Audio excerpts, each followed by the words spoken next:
years ago, I made the decision to travel. I finished my studies and saved every dollar I could. 10 months ago, I let go of half my belongings, agonized over what to pack, and finally, heart pounding with a mixture of excitement and fear, stepped onto a plane alone. The goal of this experience wasn't just to explore new countries and cultures. It was to challenge myself. I didn't know where I fit in this vast world, and I hoped to discover what I loved and what I didn't. As someone who thrives on control, I also aim to embrace uncertainty, go with the flow, and stop worrying so much. I long to learn how to live in the moment.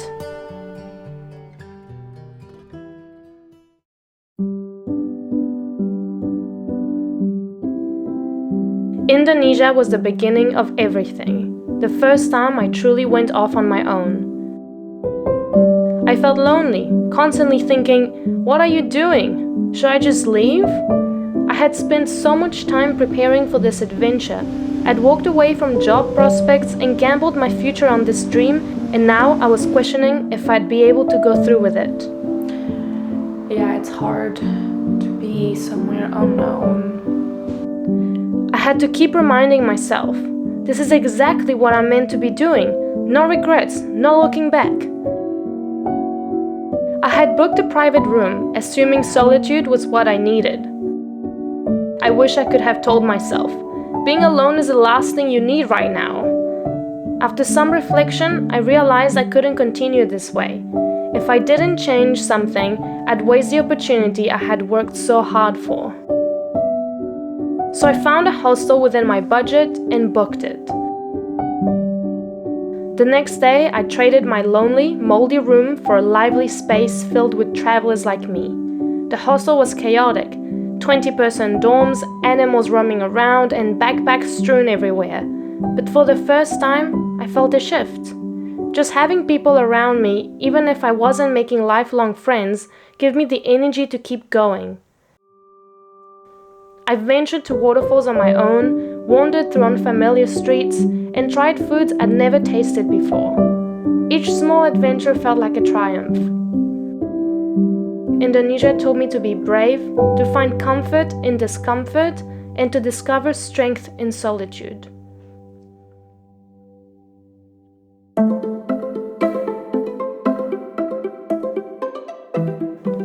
When I first arrived in Nusa Penida, everyone I spoke to warned me against driving a scooter on my own. But deep down, I knew I could do it. It wasn't about proving anything. It was about pushing my limits and exploring the island at my own pace. If I didn't drive, I'd miss out on seeing what Nusa Penida had to offer, and I wasn't ready to let that happen. I rented a scooter and hit the roads. The first few moments were intimidating. I had my big backpack on my back, and I'd only tried the scooter for 5 minutes in a parking lot. The more I rode, the more natural it became. There's something special about riding a scooter on an island. It's not just about getting from one place to another. It's about the sensation of being fully immersed in your surroundings. Navigating the winding roads, I felt a deep connection to the landscape. The towering cliffs, the lush greenery, and the sparkling ocean in the distance. It was all unfolding before me, and I was experiencing it in the most intimate way possible, which made my initial fear and doubt seem irrelevant. Riding the scooter gave me a sense of independence. It was just me, the scooter, and the open road. Every turn felt like a small victory. There were moments of uncertainty, navigating winding roads and dodging potholes, but each challenge was an opportunity for me to prove myself that I could adapt. By the end of my time in Nusa Penida, the scooter was no longer just a mode of transport. It was a symbol of my independence and growing confidence. What started as a necessity transformed into a powerful reminder that I was capable of much more than I thought.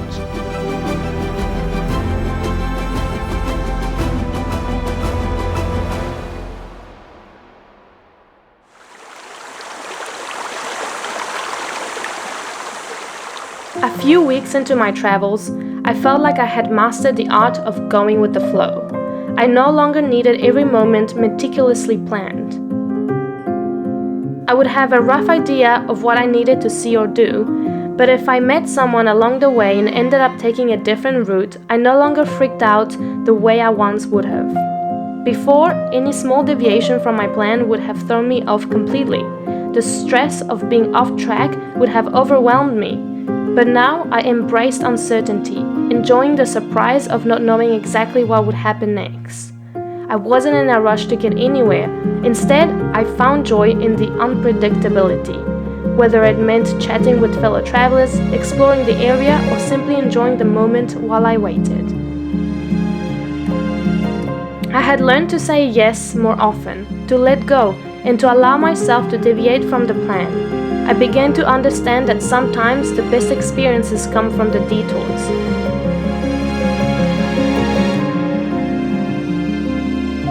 But as the months went by, I noticed my controlling nature creeping back in. Those moments where I felt I needed to know exactly how to get from point A to B, or worry that I wouldn't be able to tick off all the things I had hoped to do and see. It bothered me, and I didn't know how to go back to my non-planner self. Until I realized that I didn't need to choose one or the other. I didn't have to be a rigid planner or go with the flow person. I could be both. That's the balance I've learned this year. I still love planning, but I've become more flexible. I've learned that it's okay to have a plan, but also okay to let go when life presents unexpected turns. I can adapt when things change, and I'm no longer paralyzed by the fear of the unknown. I'm still learning how to let go, but I've made a lot of progress. Now, I know that I can adapt when necessary without losing my sense of direction or self.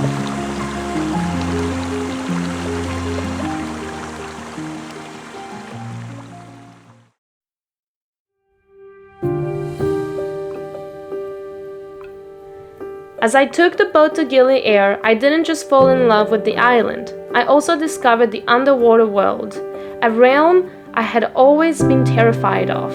From a young age, I had nightmares about the ocean, about what lurked beneath its surface. This deep-rooted fear had always held me back, but I knew this was something I wanted to overcome. So I decided to take the leap and become a licensed diver. Surprisingly, the whole experience felt seamless. I had already faced so many challenges on my travels that I approached this new one with a calm and openness I hadn't expected. I wasn't afraid. When I went on my first dive, a sense of freedom flooded over me. The underwater world was like nothing I had ever experienced. Quiet, peaceful, and full of life.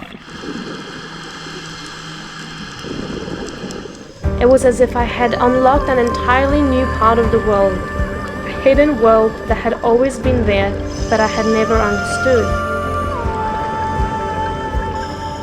Diving became a form of meditation for me.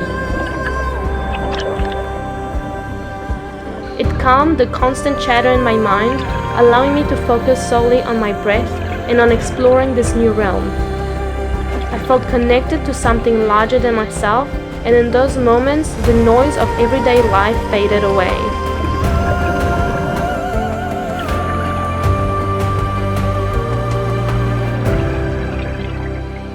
The ocean had given me a new perspective, and diving had shown me how to be present and embrace the unknown. This experience in the depths of the sea was just the beginning of my growing need to connect more deeply with the natural world around me.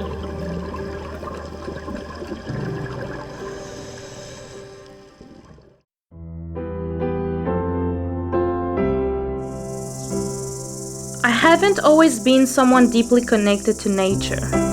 In fact, it wasn't until more recently that it became a huge part of my life, something I now actively seek out wherever I go. It all started in Indonesia, during a jungle trek in North Sumatra to see orangutans. I was stepping far out of my comfort zone. The experience of walking through the jungle was humbling and awe-inspiring. The humidity clung to my skin, sweat dripping down my back, but I barely noticed. I was immersed in the sounds of the forest, monkey callings, birds singing, and the rustling of leaves. And all of it felt surreal. It was a place where time slowed down, and I felt like a true part of the natural world.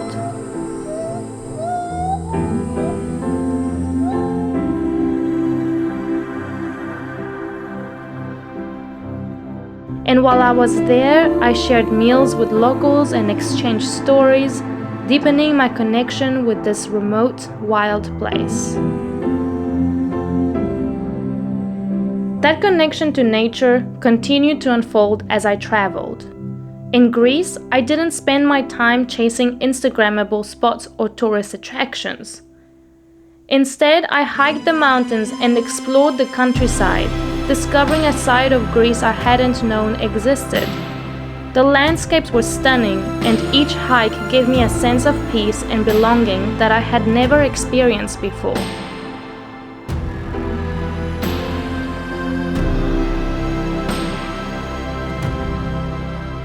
Returning home to Switzerland, I found myself drawn to the Swiss Alps in a way I hadn't expected. Visiting family was, of course, a priority, but hiking through the pine forests and meadows in the Alps became my grounding experience. I found myself walking through these breathtaking landscapes, encountering cows with their signature bells, and feeling a deep sense of connection to the place that shaped me. I had been dreaming of this for years, and now, standing at the top of the mountains, I finally felt like I was reuniting with nature in a way that felt complete. Nature became a pattern in my travels, with each new place offering its own unique beauty and sense of peace. In Mexico, I found myself constantly seeking out natural wonders, whether I was exploring ancient ruins surrounded by jungle or discovering magnificent waterfalls. Every place I visited seemed to pull me closer to the natural world, reminding me that nature is not just a backdrop for our lives. It's a living, breathing force that shapes us. Looking back, I realized that I could never live in a big city. The rush of urban life isn't for me. I need the bush, the mountains, or the beach, any place where I can reset and reconnect. Nature is where I find clarity, motivation, and inspiration to dream new dreams and chase new goals.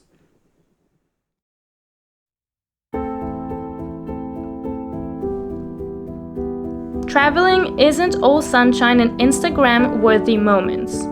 It's messy, unpredictable, and often challenging. Things don't always go as planned. Unexpected obstacles arise, and you have to adjust, adapt, and keep moving forward. Bad weather, cancellations, and the worst of them, getting sick, are all part of the reality. I got sick twice while traveling, and it was a reminder that travel isn't always glamorous. Both times I had to slow down, and I hated it. I felt like I was missing out on the experience, and it frustrated me. Travel has a way of forcing you into moments where you have to surrender. But surrendering felt like I was losing time. You're constantly on the move, hopping from one place to another, never quite settled. There's a constant cycle of finding places to stay, organizing logistics, and dealing with unfamiliar systems. And while it may seem exciting on the surface, a lot of my downtime was spent researching where I would go next, how I'd get there, and most importantly, if I could afford it. When we reached the Swiss Alps, I had a few weeks of breathtaking moments. But the joy quickly faded as reality hit. The money was running low, and despite the beauty around me, I couldn't help but feel trapped. We had one last big trip planned, but everything felt like it was slipping through my fingers. This was the lowest point of my travels.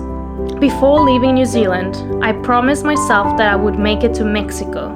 But now, I wasn't sure if I'd be able to make that promise a reality.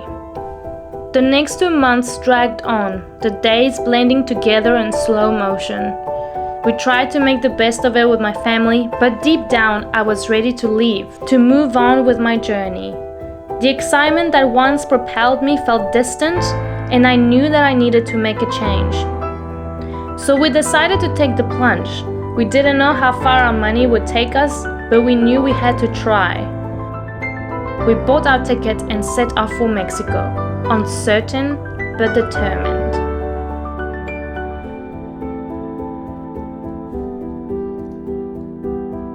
It's in those moments of uncertainty that you find the true power of travel, the courage to keep going even when the road isn't smooth.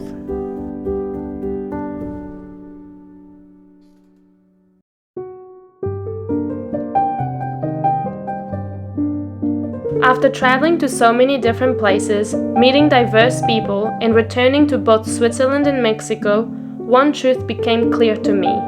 I had spent too much time searching for a place where I could truly belong, thinking there had to be a single perfect place for me. But now I know that place doesn't exist. Not truly. The experiences I've had, the challenges I've faced, and the lessons I've learned along the way have changed me in ways I can't fully explain. And through all of it, I've realized that I don't truly belong in just one place.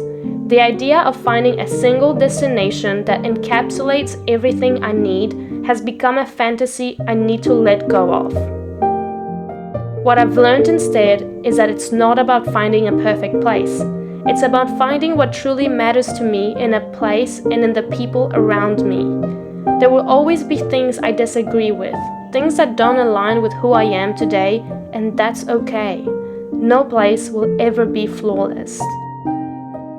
Thanks to these past months of travel and self-discovery, I now know the kind of lifestyle I want to lead, the type of people I want to surround myself with, and most importantly, that I am capable of far more than I ever imagined.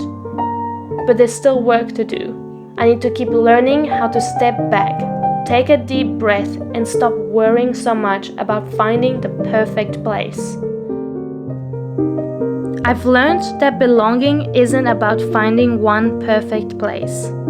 It's about creating a life that feels right, wherever I choose to stand.